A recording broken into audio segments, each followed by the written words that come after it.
La intenció aquí és de fer una proposta assequible, que no tingui la repercussió i en aquest cas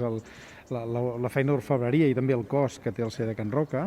poder tornar a recordar aquells plats històrics de casa. La idea és de fer un viatge per als clàssics del celler des de l'any 86 fins al 2010 i poder-los emmarcar en un espai que respiri natura, un ambient obert i en tot cas que la natura entri dintre del plat. Bé, és una opció també que entenem que qualla molt bé amb la nova realitat, en què hi ha d'haver una accessibilitat, una major possibilitat, un espai obert, diàfan, però també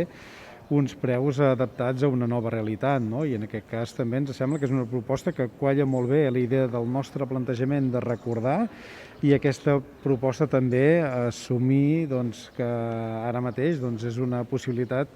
de tornar a reviure allò que fèiem fa 20 anys i que encara té la força i l'actualitat, perquè els clàssics no els podem abandonar, els clàssics sempre queden i això probablement també ve per quedar-se.